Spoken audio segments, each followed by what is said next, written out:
مایوسیاں پھیلانے والے لوگوں سے، مایوسیاں پھیلانے والے دانشوروں سے، مایوسیاں پھیلانے والے استادوں سے، مایوسیاں پھیلانے والے رائٹروں سے، مایوسیاں پھیلانے والے وی لاگر سے خود کو دور رکھیں۔ پاکستان کے اوپر اللہ کا ہاتھ ہے، یہ بنا تھا 27 رمضان کو بنا تھا، یہ ایک روحانی ملک ہے۔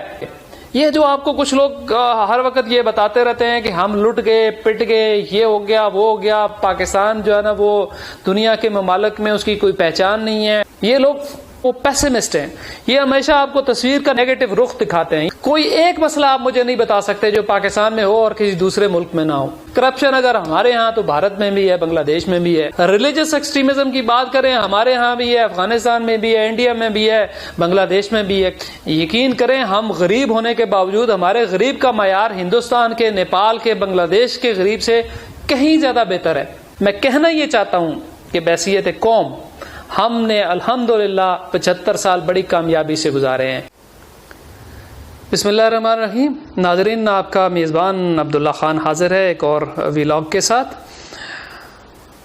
14 اگست کو ہم 75 سال کے ہو جائیں گے، یعنی پون صدی ہماری عمر ہو جائے گی۔ پاکستان 75 سال کا ہو جائے گا۔ 14 اگست 1947 کو ہماری بنیاد رکھی گئی، ہمارا ملک قائم ہوا، اور 14 اگست 2022 کو پورے 75 سال ہو جائیں گے۔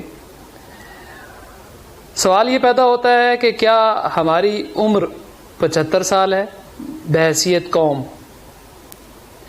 یا ہم کسی قوم کی کنٹینیویشن ہے؟ یہ بڑا بنیادی سوال ہے، بڑا انٹلیکچوئل سوال ہے، کیونکہ اگر تو ہم کسی قوم کی کنٹینیویشن ہے تو وہ قوم کون سی تھی؟ اور اگر ہم ایک نئی قوم بنے ہیں ایک نئے ملک کے ساتھ تو پھر ہماری بنیاد کیا ہے؟ یہ بہت ہی امپورٹنٹ سوال ہیں۔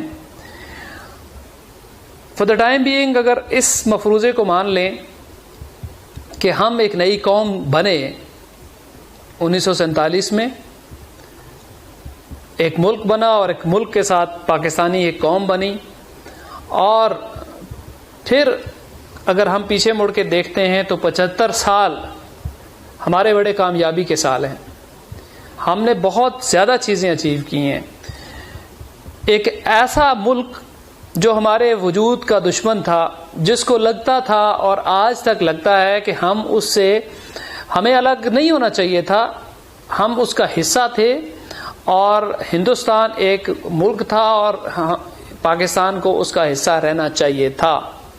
وہ پہلے دن سے اس ملک نے ہر سطح پہ ہر طرح کی کوشش کی کہ ہم واپس اس میں شامل ہو جائیں، اپنی ایک الگ قوم کی شناخت کو ختم کر لیں، اور جیسے ان کے بقول مسلمان اور ہندو برسہ برس تک، صدیوں تک اکٹھے رہتے چلے آئے ہیں، ایسے ہی رہتے چلے جائیں۔ وہ خواہش پوری نہیں ہوئی، ہم نے ان ساری خواہشوں کو رد کیا، ان ساری کوششوں کو رد کیا، اور بحیثیت قوم ہم نہ صرف اپنا وجود برقرار رکھنے میں کامیاب ہوئے، بلکہ پاکستان کو دنیا کے ممالک میں ایک کامیاب ملک کی صورت میں ہم نے پیش کیا، اور پاکستان الحمدللہ آج دنیا کی واحد مسلمان ایٹمی پاور بھی ہے، اور دنیا کی 7-8 ایٹمی پاوروں میں سے ایک ہے، اور پاکستان اس وقت دنیا کا آبادی کے لحاظ سے چھٹا بڑا ملک ہے، اور ہماری فوج 7ویں غالباً بڑی فوج ہے، اور ہم ایک کامیاب ملک ہیں جس نے جیو پولیٹکس میں بڑا بنیادی کردار ادا کیا ہے۔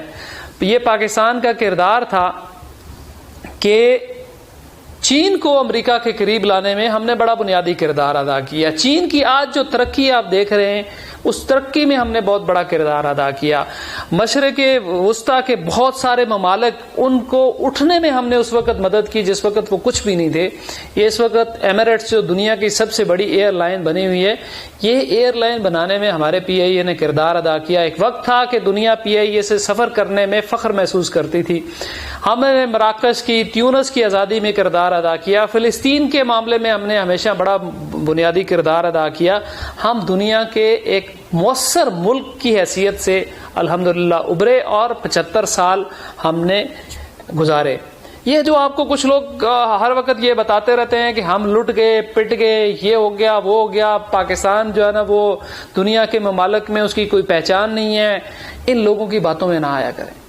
یہ لوگ جو ہے نا وہ پیسمسٹ ہیں، یہ ہمیشہ آپ کو تصویر کا نیگیٹو رخ دکھاتے ہیں، یہ ہمیشہ آپ کے ذہنوں میں مایوسی گھولنا چاہتے ہیں، یہ آپ کو بتانا چاہتے ہیں کہ بھی آپ کو پاکستان کے اوپر شک شروع ہو جائے، آپ کو اپنے آپ کے اوپر شک شروع ہو جائے، آپ کو اپنی قوم کے اوپر شک شروع ہو جائے اور اپنی ریاست کے اوپر شک شروع ہو جائے، آپ کا جو سیلف کانفیڈنس ہے بحیثیت قوم وہ متزلزل ہو جائے. لیکن میرے پاکستانی بھائیوں، بہنوں، بچوں، یہ کبھی نہیں سوچنا.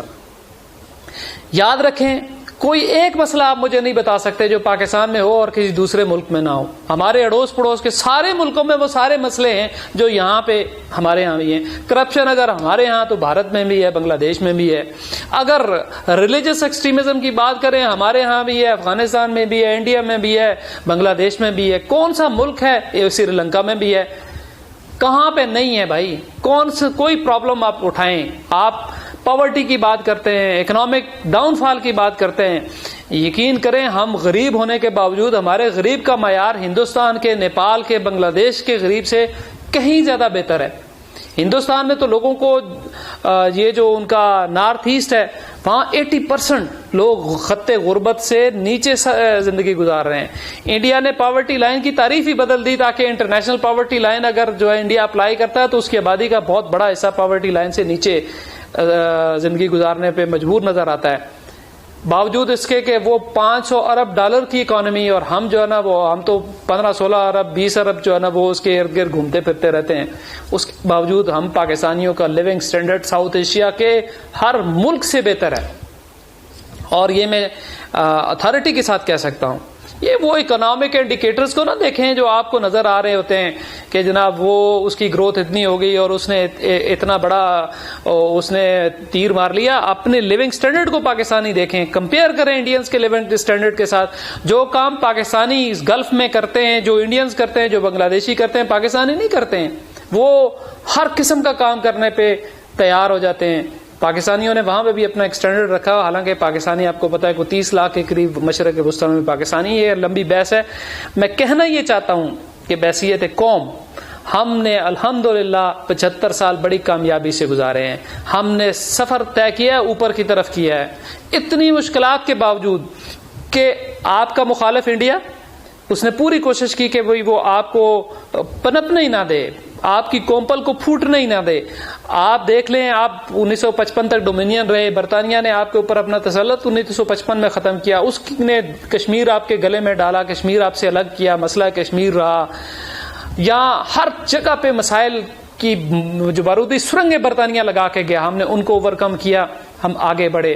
اس کے بعد آپ نے دیکھا کہ ہمارے 2 بہت بڑی جنگیں ہمارے پڑوس میں ہوئی ہیں. 2 بہت بڑی عالمی جنگوں جیسی جنگیں تھیں. پہلے 1979 سے لے کے 1989 تک جو سوویت یونین کا قبضہ افغانستان میں رہا اس کو دیکھ لیں، اور اس قبضے کے دوران آپ کے ملک نے ایک بڑا بنیادی کردار ادا کیا. سوویت یونین کو توڑنے میں آپ کا بنیادی کردار ہے، افغانستان کی آزادی میں آپ کا بنیادی کردار ہے. اور اس وقت سینٹرل ایشیا میں آپ کو بہت سارے مسلمان ملک نظر آ رہے ہیں جو آج OIC کے ممبر ہیں، اس میں آپ کا بہت بڑا کردار ہے جس کے اوپر آپ فخر کر سکتے ہیں. وہ جو پیچ تھا اس کا آپ کی سوسائٹی کے اوپر تھوڑا بہت اثر پڑا. جو لوگ کہتے رہتے ہیں یہ ہو گیا وہ ہو گیا، بھائی جب اتنی بڑی جنگ ہوتی ہے کوئی نہ کوئی اسپیل اوور افیکٹ تو آتا ہی ہے. پھر 9/11 کے بعد ایک اور جنگ آئی. پہلے سوویت یونین آیا تھا، پھر آپ کے پڑوس میں امریکہ آیا، اور کیا ہوا؟ یہ 20 سال یہ جنگ رہی آپ کے پڑوس میں. اس جنگ کا آپ کے اوپر اثر پڑا. لیکن آپ اگر اپنے فارن ریزرو دیکھیں، اس وقت جو آپ کے قومی خزانے میں پیسے، جس وقت 1999 میں نواز شریف صاحب یہاں سے اقتدار سے ہٹائے گئے تھے، تو اس وقت آپ کے قومی خزانے میں صرف $300 ملین پڑے ہوئے تھے.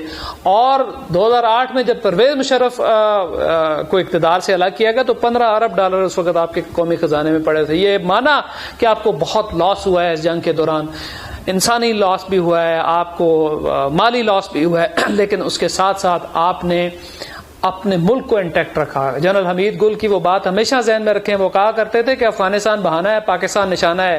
اگلے افغانستان میں آئے تھے آپ کے ایٹمی پروگرام کے لیے آئے تھے، آپ کے ملک کو ہڑپ کرنے کے لیے آئے تھے. افغانستان کے پہاڑوں سے ان کو کیا ملنا تھا بھائی؟ اتنی بڑی امریکہ نے فوج وہاں پہ لگائی، آپ نے وہ جنگ کامیابی کے ساتھ لڑی اور آپ نے اپنے ملک کا دفاع کیا، اپنے ایٹمی پروگرام کا دفاع کیا، اور اپنا آپ ایک کامیابی سے اس سے نبرد آزما ہوا. آج امریکہ آپ کو ڈبل گیم کے تانے لگا رہا ہے. کیوں لگا رہا ہے؟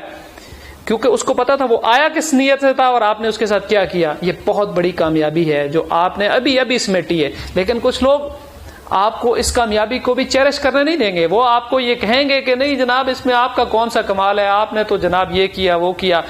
ان مایوس کن لوگوں سے اپنے آپ کو بچائیں. میرا اس 14 اگست کا، اس یوم آزادی کا پیغام یہ ہے کہ کبھی مایوس لوگوں کے پاس پہلے تو بیٹھا ہی نہ کریں. بیٹھیں تو ان کو بات نہ کرنے دیا کریں. یہ جو مایوسیاں پھیلانے والے ہیں پاکستان کے حوالے سے، جو اور یہ مایوسیاں پتہ ہے کس نام سے پھیلاتے ہیں؟ یہ نہیں put your house in order. بھائی put your house in order, house in order.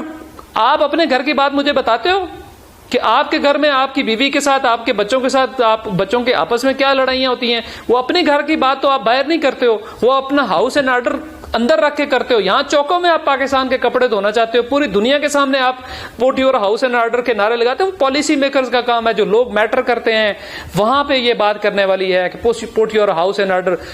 جنہوں نے پالیسیاں بنانی ہیں، جنہوں نے امپلیمنٹ کرنی ہے، بچوں کے ذہن کیوں خراب کرتے ہو؟ یونیورسٹیوں میں آپ لیکچر دیں، وہاں لڑکوں کو آپ یہ کہیں جی put your house and order, جیسے ہاؤس اینڈ آرڈر ہے ہی نہیں ہے. بھائی ہر ملک میں کچھ نہ کچھ ڈس آرڈر ہوتا ہے، آپ کے ملک میں ہوگا تو کون سی بڑی بات ہے.